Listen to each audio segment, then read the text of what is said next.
Yes, I'm Eleanor Oldroyd. I'm with you for the Five Live Cricket Show. We've got lots to come. So let me introduce you to my guests. I'm delighted to say that sitting alongside me in Leeds, I have the former England spinner, Phil Tufnell. How are you? I'm very well, Ellie. Looking forward to tomorrow.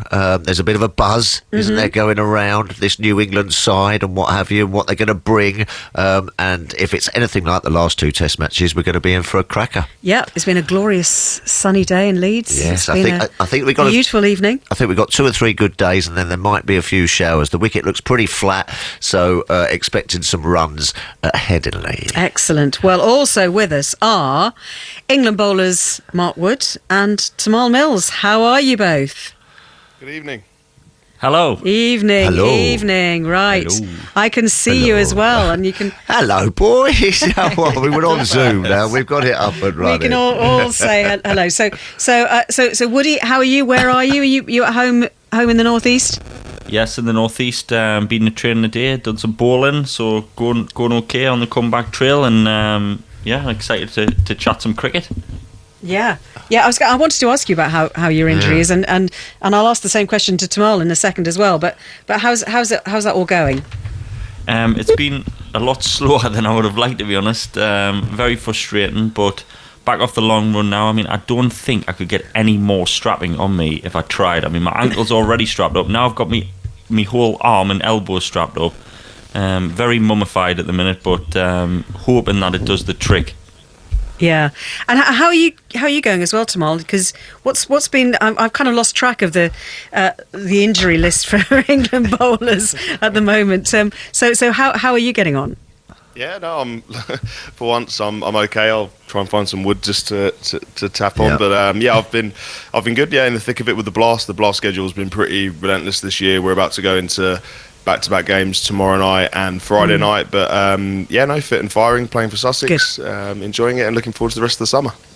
Excellent. Well, that is very good news. Right then, we're going to look ahead to the men's and the women's test matches shortly, because they're both coming up this week. It's absolutely chock-a-block at the moment, the international schedule. Let's start in the Netherlands, though, where England's men's white ball team have played their third and final one-day international. And guess what? They won again. Jason Roy scored 101 off 86 balls to help them clinch a comfortable 8-wicket victory over the Netherlands to win the series 3-0. And after the match, he spoke to Henry Moran. Jason, well played. Very satisfying, I imagine, to get a big score in the final game. Yeah, it's nice to get a big score. I missed out on the first game and knuckled down and knew that I needed to cash in and get myself into a bit of form leading into a pretty tough summer. It's been a special few days here in the Netherlands, hasn't it? Yeah, it's been good fun, mate. I've absolutely loved it. I just said to the boys to try and make a habit of it because we have a lot of fun out here, and they're a great team to play against, and they're very friendly. The people around here are great and the facilities have been brilliant, so it's been a good trip for everyone, I think. What have we learnt about this England team during the tour? We've learnt that all the new players coming in seem as though they've played kind of 50 games. They haven't looked new at all. They've kind of hit their straps with the ball in hand and with the bat. You've seen them come in and play the way we've been playing for years. So it's extremely exciting. Forget 50 games. What about 100 games? You passed that milestone during this tour. Yeah, that's an absolutely incredible feeling. I kind of almost didn't believe it. I was kind of like 98, 99, and the 100 just felt that much kind of more than 99. I don't know. It was a very strange feeling. Extremely proud. Owe a lot to kind of my family. They've helped me through a lot of tough times, like ups and downs, and coaches here for England. So I don't want to go through loads of people, but the people who have worked with me know who they are, and I'm forever grateful. Jos Buttler has had some few months. You enjoyed being out there with him? Yeah, absolutely loved it, man, and just loved kind of we've had a couple of walks around town, have a couple of coffees, just chatting about how he's feeling. It was quite interesting to pick his brain. It's quite weird for such a close friend of mine to be off doing what he's doing and lighting up the world. I just had to take a moment just to be like, oh, how are you, mate? Do you know what I mean? Is this something he was like? And we had very good conversations, and he helped me after Friday when I had that low score. We had good chats, and he's a very good guy to chat to because he keeps things very simple and works extremely hard. So I'm made up for him. It's been unbelievable. How does he do it then? Did he reveal it? No, he just says, I don't know. He just works hard and enjoys himself. And even then, when we were batting out there, we were knocking it around. He said, I feel like loosening my hands a bit. I was like, go on then. And then he went berserk. It's just like, he seems to have an on-off switch, which is absolutely phenomenal, and it's incredible to bat with him. I think I was told it was my third time I've batted with him, which is bizarre. So it was very special to bat with him out there today. Just finally, it's going to be a busy few weeks of white ball cricket. How excited are you for that? Yeah, very excited. I think this has been a good kind of template for us to see where we're at, but excited to get back and play against some of the big sides and see where we're at then. Well, that's Jason Roy talking to Henry Moran out in the Netherlands. Yes, an on-off switch. Obviously, mine was permanently on-off. Obviously, it's as simple as that, is it? I mean, it was just incredible watching it, wasn't it? I think the Netherlands.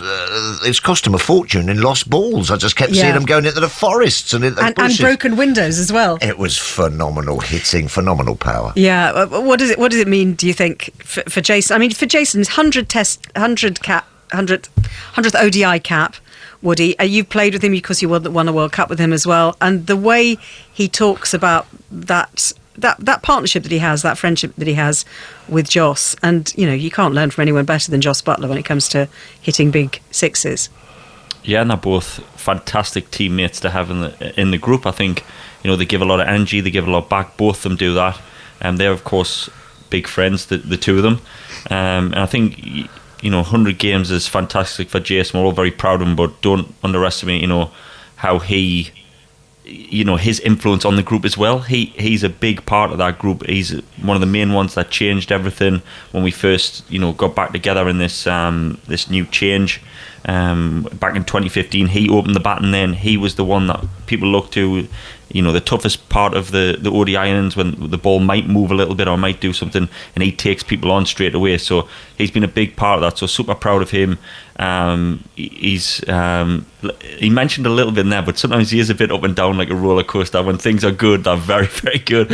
When they're bad, he's ready to give it up and sell his kit. So I'm pleased he's managed to get the 100 games, and he's done fantastically well. I'm really proud of him. I'll have his bats because I reckon they're good. I fancy his bats. Which sponsor? He's had a few tough ones. And Tamal, actually, to see him getting some runs as well, because it's almost like he just needed a few runs, didn't he? I think actually Tamal has just got. I think he's got a few technical problems by the look of that. So can you hear us? No, he can't hear us at the moment. So, but actually, that's the thing. In a similar way to the Test team, Johnny Bairstow got some runs at Trent Bridge, and that will have calmed the nerves, kind of taken away any questions. And maybe Jason Roy needed some runs as well at the top of the order. All batsmen need runs, Ellie. It's as simple as that. And if you have a couple of low scores, it doesn't matter the opposition you're playing against or where you are in your career. You're a batsman. That's what you're paid to do. So when you do get the odd low score, you just start getting fidgety a little bit. Perhaps you start looking at techniques and what have you. But no, well done, Jason Roy. He's been an absolute revelation at the top of the order for me. As you say, 100 games is a fantastic landmark. Interesting that he said, it's so much different than 99. Well, I suppose it is. You get 99 and then you get your century. It feels a lot better, doesn't it? But just looking at that white ball side, there's still 2 or 3 guys playing in the Test matches who are going to come into that side. I mean, it is just phenomenal. Yeah. Absolutely. That batting lineup is as deep and as powerful as there is, I reckon. What a great start by Matthew Mott as well, Woody. Yeah, and I'm sure he would have wanted to, hit the ground running and be back up amongst everybody and really show, I know we already know he's a good coach, but he'll want to, show that he can step straight into this successful team and be part of the group. I'm sure he's had his own ideas, and they've had a look at, it looks like a look at different left arm bowlers, a role that they obviously want to do. And David Willey, I thought, has done really well there and pushed his case again, and with that new ball. So maybe he's ticking off things as he's going along, and he's maybe learnt about some new players in the Netherlands. And I'm just super pleased for Jace. Like, honestly, he's so up and down at times with worrying about things. I'm just so pleased that he's getting a score today, and Joss is absolutely on fire as well, isn't he? So I'm sure Mott will be pleased with them too, especially. You back with us, Tamal? Yeah, I'm back. Sorry about that. Yeah. It's all right. It's okay.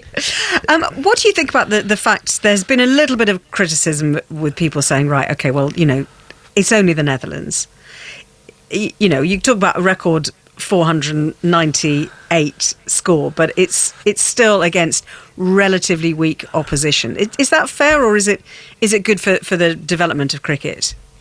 Yeah, I think both, to be honest. I think I'm sure all the England players will be the first to admit they'd rather score 100 against Australia than or Pakistan or India than maybe against the Netherlands. But still, international runs and wickets are they go in your stats. And as you say, for the growth of the game, I think it's been brilliant. That first ODI looked like a proper, carnival atmosphere, didn't it? I know a lot of people from England made the trip over.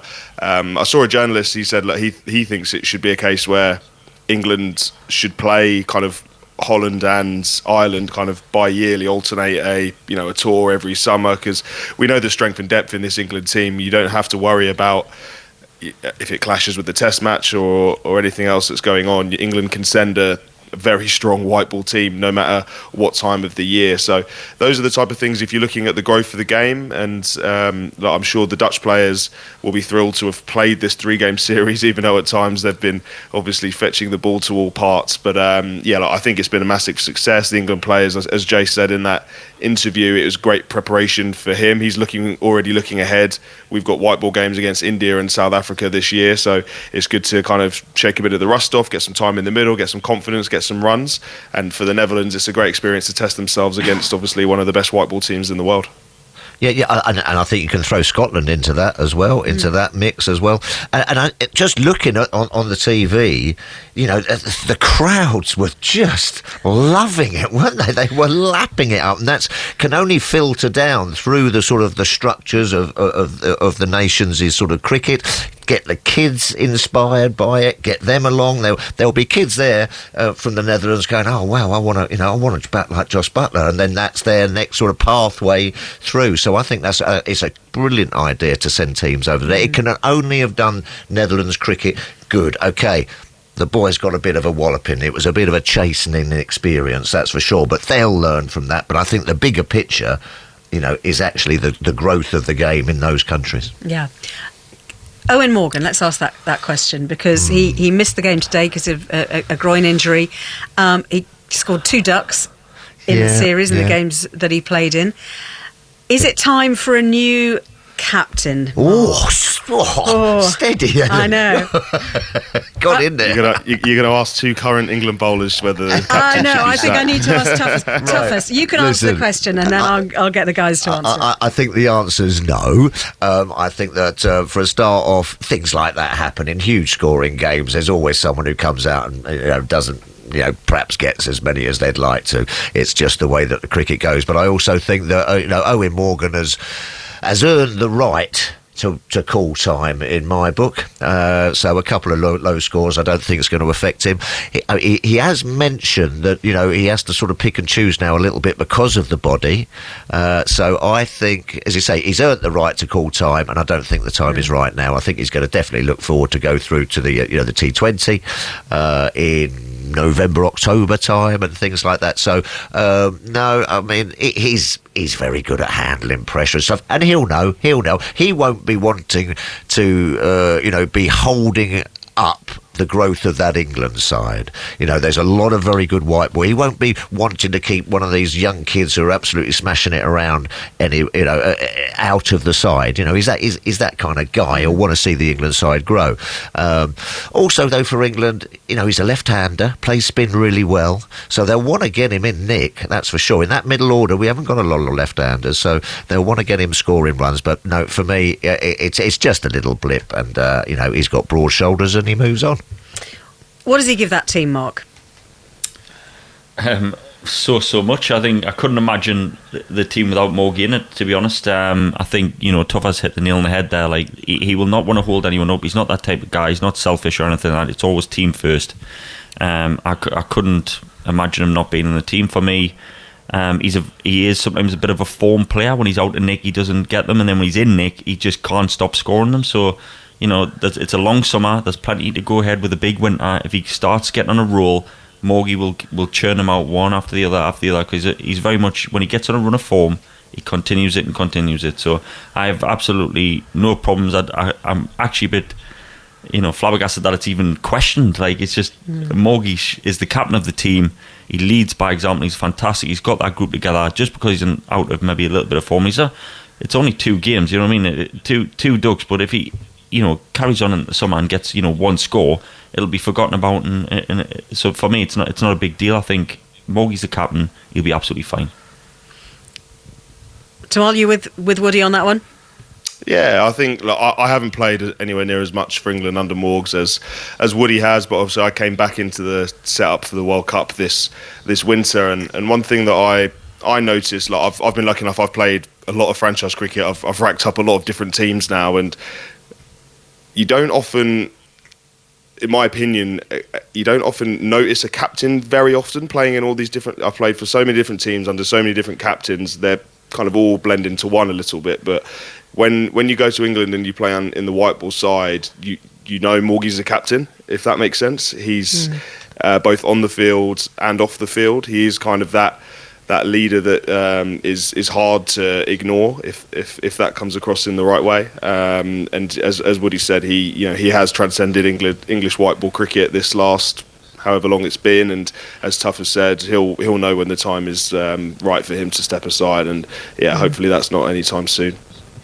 I think that's 100% vote of confidence for Owen Morgan from the panel. Absolutely. I knew it was time to retire. Shall I tell you what? Because everyone says that, don't they? Oh, you'll know. Well, I knew when I was doing pre-season training, I had about 17 jumpers on at Old Merchant Taylors, and then the coach asked me to go and make the sandwiches for the boys. And I was sitting there making cheese and ham sandwiches for lunch, and I thought, this isn't for me anymore. No. So you do know, and I think Morgs is a long way from it. Absolutely. Right, let's talk about the third and final test match against New Zealand. England already have an unassailable 2-0 lead in the series. It is the first time that international cricket has been played at Headingley since the Yorkshire racism scandal. This is what visiting New Zealand captain Kane Williamson said about it. Yeah, I mean, I was here for a few brief stints, and enjoyed my time here at Yorkshire, and but clearly there were some issues that I was made aware certainly more recently, and like I say, can only hope that through this there's healing, but the awareness that's been created, that there's positivity to come out of it, and certainly a lot of improvement in that area, and move forward in the right way. Well, that's Kane Williamson. Tamal, do you think it's right that Headingley's hosting this test match after everything that's happened in the last year?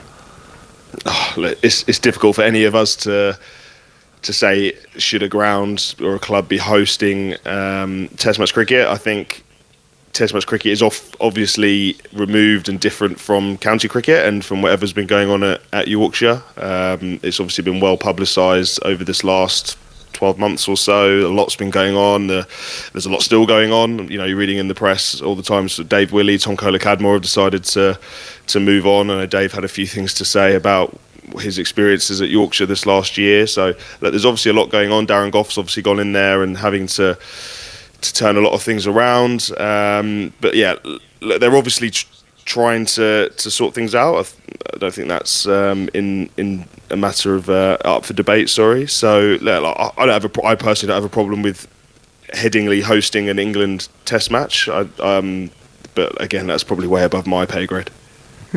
Well, I know it's something we're going to be talking about over the next few days on TMS special features on the coverage across the BBC. So we'll park that for the moment. We'll come back to it over the next few days and talk about stuff on the field. Now, England captain Ben Stokes was missing from training yesterday, but he says he's feeling better, and he says he wants his team to continue playing the outrageous brand of cricket we've seen at Trent Bridge and at Lord's. I think that the team's regrouped really well. It's been a nice few days, so everyone could go away and spend some time at home and do what they needed to do. But for me, my message this week was pretty simple and pretty clear, is let's try and progress from that, which is very hard to put into words how we do that from last week. But I just said, let's think about this week that we're in the entertainment business, not sports business, because it's the only real way that I could probably put it into simple terms for everyone. But what we've managed to do over the last 2 weeks is pretty special, I think. And there's a reason why we had a full house at day 5 at Trent Bridge, is because I feel that people want to come and watch this brand of cricket that we're playing. So my challenge to the lads this week is to go out and do it again. Do you know, Woody, I was thinking today about the last time I saw you, probably, which was in Hobart, final day of the test match in Hobart, where you'd just taken your career best figures, and England went on to lose that test match in no time at all. And I just remember looking at the group of you standing around on the outfield, looking absolutely drained and shocked, and contrasting it with the way this England team have played in these last 2 Test matches. I mean, what a turnaround! Are you loving watching this and wishing you could be part of it? Yeah, I don't ever remember there being a problem. English cricket's fantastic, isn't it? We've just won 3-0 in Holland, now we're 2-0 up against New Zealand. What problems are there here? I don't see any. No, it's obviously great, and to hear him speak there about the entertainment business, I mean, that made me smile when he said that. He just wants people to express themselves, doesn't he? He wants, for players to go out and that sort of fear element, or the element of, I guess, failure that comes with it. He wants people to go out there and just give it everything they've got in terms of their skills, show off, get the crowd off their seat, and it's great to hear him talking. I mean, that's how he plays, so I'm sure he's trying to project that to the rest of the team. And that Australia trip, by the end it was pretty tough, and to think the turnaround it's been. I mean, that's the way it goes, doesn't it? When you're getting beat and everything looks downbeat, and all of a sudden we're doing well. So I hope that Stokesy and I'm sure Brendan McCullum especially will be keeping things quite level within the group. They're saying these messages, and they'll be consistent with our message to the group. Look, entertain, go out there, express yourself, that kind of thing. That'll be consistent, but they'll not be getting too hyped up and winning the last 2 games. They'll be wanting to keep it nice and level and make sure that they put a performance in on the third one. I was reading a piece, Tuffers, on Cricinfo by Vihish Hantaraja, and saying, is this all a brilliant plan, or is it just kind of come off in this kind of weird way that they've just been incredibly lucky that everything has come together, or does it not matter? Does it not matter because it's blooming good fun, isn't it? Absolutely. I think it's interesting, isn't it? I mean, how can something turn around that quickly? You know what I mean? I mean, what are the messages? I think it's pretty simple, really, that Brendan McCullum has come in there. As you say, there's a new sort of buzz about the group and what have you, and the messages are strong and the messages are positive. Listen, it's not going to be like this all the time. There are going to be down days and things aren't going to go their way and everything, but just for the start of it, I mean, we were there, really, at Trent Bridge, and they were going for that all the way. They were going for that. I've heard there from Marcus Trescothick that whatever happened, I was thinking, they might go if Johnny gets out, or perhaps Stokesy gets out, they might shut up shop. No, I've heard from the dressing room they were going till it was either win-lose. There was no draw. It wasn't just the magic properties of the cheese and ham toasty that Johnny had at the tea interval. No, they were told that, listen, we are going to go for this all the way, mate. So I love that. I love that sort of positivity. But let's just take things calmly. It is going to go wrong sometimes. Well, yeah, it's going to go wrong because that's the nature of the game, isn't it? Yeah. I was at a wedding with Jack Leach this weekend, and he was saying to us that McCullum said to him, are you sure where you're going to hit the ball? He's like, I could see you stepping across and whipping it through the leg side. Leach was like, I didn't have a clue what to do. I was practicing all these different shots. I'm normally a blocker and a lever. I was practicing these flicks and tricks. So he didn't know what was going on. I'm glad we didn't need Leachy, because I'm not sure he was fully sure what he was going to do. The most famous nudge off his legs in history at this very ground. Yes. 3 years ago, and last time Ben Stokes played at Headingley as well. I mean, Tamal, the fact that you have got players in this England side who will play like that, who will take that approach, that you've got Brendan McCullum who encourages the entertainment side of things, it does feel like it's a totally different change of culture that we have gone to white ball cricket in red ball cricket. Yeah, definitely, and you can see how there's a bit of crossover, can't you? The likes of Bairstow, Stokes, Root have played a lot of white ball cricket for England over the years, and they obviously have the ability to, as we've seen in the 50 over competition, to chase massive scores. So when it came to down to that fifth day at Trent Bridge, even though it was a tall ask, we had the players to do it, and Trent Bridge was probably the perfect ground to be doing it out. The short boundary, the flat wicket, fast outfield, sunny day. It was all set up and it was perfect. I'm sure Baz was saying these things. He was saying, look, it doesn't get much better than this. Let's go out there and do it. And I read an interview with Ben Folkes, and I know Folkesy well. We grew up together playing for Essex, and he's obviously he spoke about how Baz has changed Folkesy's mindset towards Test cricket, just to be it isn't as serious as maybe some people take it. Some people, I'm sure, obviously everybody takes their cricket seriously, but some people it can maybe don't want to say cripple them, but restrict them a little bit. You're playing Test cricket, you've got to do this. You've got to bat time. Every so often there's a chance to go out there and do what England did the other day. And I'm sure Brendan was telling the boys that, and folks, he let that come across in his interview as well. So it was it was obviously brilliant to watch. Everybody was watching it. As soon as you got a sniff that England are giving this a go, I'm sure a lot more people were flicking on the TV and tuning in on the radio to be there all the way. Yeah, it's interesting you say that about Folksy, because I think that first innings at Lords would have completely sort of built his confidence up and his positivity. And he came out and did it exactly the same at Trent Bridge. There was one shot, I don't know whether you saw it, boys, when he's come in there and he's just nudged it. The speed that it went to the boundary, I've never seen anything like it in my life. I mean, they were scorching those fours. I've never seen power hitting or cleaner hitting, I don't think, in my life. I'm going back to the likes of Saywag and people, you know what I mean? It was just something to behold. I mean, we were on, weren't we, on Five Live, just going, we were just sitting, our jaws were just going, oh my God, folks, you, me and Alistair Cook standing there go, what's going on? Ben Stokes almost hit one out of Trent Bridge, didn't he, over our head, and we were on air at the time. Stand. It was stunning. As you say, I think it was the perfect storm. I agree with Tamal. It was just, there was a buzz, and I think it was a great effort for Trent Bridge, actually, to get those people in all three, because it just really ramped up the atmosphere. And these guys, you love playing in front of a full house, and you love that atmosphere. It gets the old blood going, you know what I mean? If there was 5,000 or 6,000 people there, I don't think we would have won. No. Right, let's look ahead to this game. One change in the team for England, and that is that Jimmy Anderson's got a bit of an ankle problem, so he's going to sit this one out. And that means a debut for Jamie Overton. Twin brother of Craig, of course. Mark Wood, tell us about Jamie and what he does, and what his difference. What's the point of difference between him and his brother?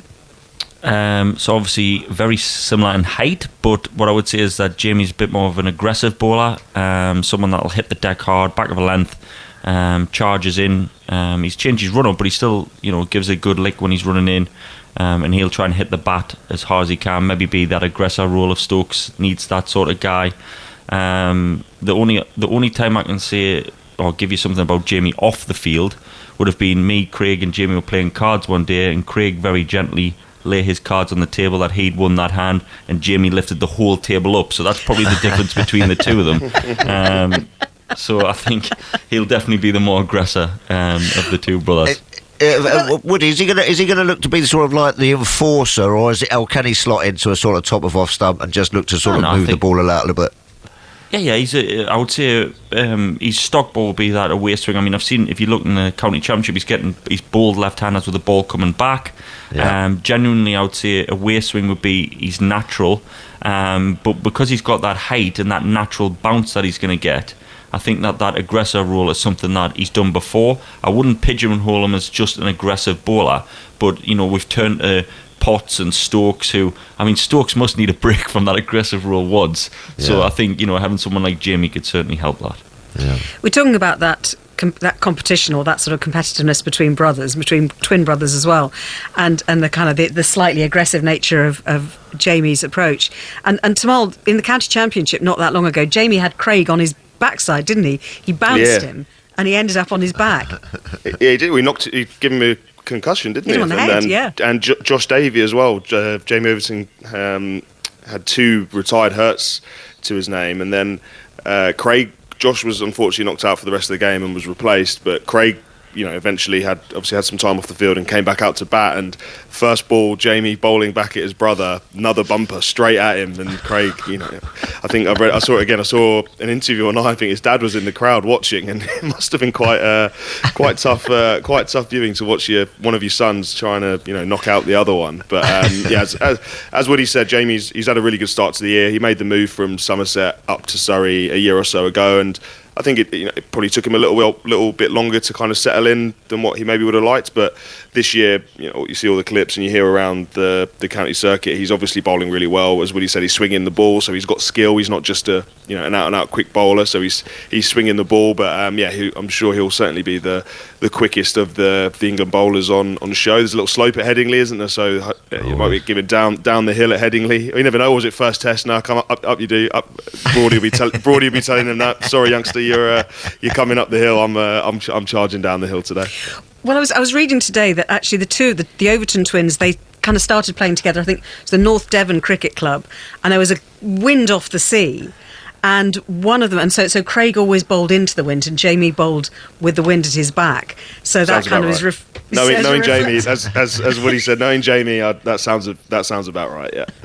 I think it's going to be another fascinating test because I think Wagner's playing or going to play for New Zealand as well, and he's going to be looking to use that pitch. I think the weather's set pretty fair at Headingley, so I think there is going to be a little bit of the old chin music floating around. And I think that's what's the pitch like? Well, I haven't had a look at it, but from all accounts, Woody, I think it's going to be pretty flat, and it's going to be not a lot of grass on it. It's going to be a bit of a road, very similar to the Trent Bridge Test match. Another question is, are they going to play the left arm spinner? Got dealt with a little bit, Patel by Stokes at Trent Bridge. So it's going to be interesting to see just how it goes. But I can just imagine it being just a kind of a rip the boxing gloves off and just toe to toe. I'm really looking forward to it. And Kane Williamson obviously back in the side as well. I mean, let's not forget, this is still a very good New Zealand side. They're still World Test Championships. Are you surprised, Woody, with actually how, they have been in the game. They've been in the game at various stages, particularly at Lords, obviously, as we know, and scoring 553 in the first innings at Trent Bridge and then losing. So are you surprised at how things have gone in this series? Am I surprised? No, not really. I think New Zealand are a good side. Don't get us wrong. I think I'm more excited about how we've played than switching it the other way around. I don't put any blame on New Zealand or that they haven't played well. I just think that England have really stepped up, and the excitement coming in the third game is all about England and the way that they've been playing. But I think New Zealand have got quality players, quality performers, and I don't know if the IPL maybe has affected some of them, even though it doesn't to have affected our players. But for me, I still think they're playing good cricket. It's just that England have gone up a notch, and they're matching them, and the games have been close, and thankfully England are the ones coming out on top. And I'm more excited about the England group. That's what I'm trying to say than putting any sort of shift onto New Zealand. We will see what happens over the next few days. I don't know whether that you feel there is still a bit of a COVID worry around, because obviously Williamson missed the last test. No, Marcus Trescothick has tested positive. So he won't be around in the dressing room, obviously, for England this time. Is it still a concern for you guys? I mean, is it still something, Tamal, that you're talking about down in Sussex? Less so. We've had a few cases of COVID at Sussex, kind of just scattered throughout the year, but I think it's just a case, as is with the rest of society, really. You're kind of just learning to deal with it and work around it. I think because we're in a team environment, we're in a dressing room, we're travelling on buses and things like that, we have to be slightly more aware of it. So if you have symptoms, you need to obviously say, for the good of your team. I know that's tough. We all just want to be playing cricket. None of us want to be missing games, but obviously you don't want to be knocking out half the squad. But so it is much more toned down now as opposed to this time last year and the year before. It's not we're not regular testing anymore. It's just a case of obviously if you get symptoms, then you'll test, and then obviously you wait on the results until you're clear again. And obviously if you've been spending a particularly close amount of a lot of time with somebody in close proximity, then they'll test as well. But no, it's chalk and cheese this summer compared to the last couple of summers, which is much needed. Looking back, the last couple of years trying to play cricket, and we were obviously very lucky we were still able to do so, but it did take the toll on us. I just did a 9-week bubble in the IPL, which in India, which was tough, really tough, and hopefully that's the end of bubbles and things like that. So yeah, of course it's disappointing, and teams will be weaker. You lose Kane Williamson, you lose anybody you take out of a team due to COVID, your team's going to be weaker, but we do still have to accept that it's still a part of life in 2022.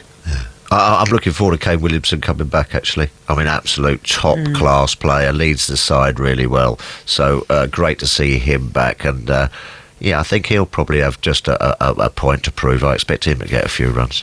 Yeah, sorry, on Right. Kane. It's sorry, Oh, yeah. on Kane. He had a really poor IPL. His form, he's striking. He played every game and had a strike rate of below 100 in the IPL, which is kind of good going. So there's been a lot of chat about his form. I know he's had elbow injuries, I think, as well. So he's he's obviously one of the world's best players, but he's obviously not in the greatest touch. So I'm sure the likes of Jamie Overton, you'll be coming at him pretty hard if when he comes to the crease tomorrow if England are bowling. I think the one that surprised me the last game was Tim Southey. I think, last game at Trent Bridge, his runs per over were really high. He's a quality bowler, and to see him go around the park like that, was really shocking. Like, I think a lot of people were just not used to seeing that when Tim Southey bowled. So, be interesting to see how he comes back. I'm sure he'll want to do well, this game if he's playing. So, just a bit surprised with how he went last game. I was just shocked that he went around the park. He's normally so consistent. He was walking around like he had rocks in his shoes at one stage, Tim Southey. He did look like he might have had a little bit of a niggle. I suppose the only thing is that there's been a bit of a break, hasn't there? So there hasn't. They looked a bit doesn't rusty. feel like they did look a little bit rusty. Yeah. So they've had a little bit of a break between Trent Bridge and Headingley, and underway at 11 o'clock tomorrow morning.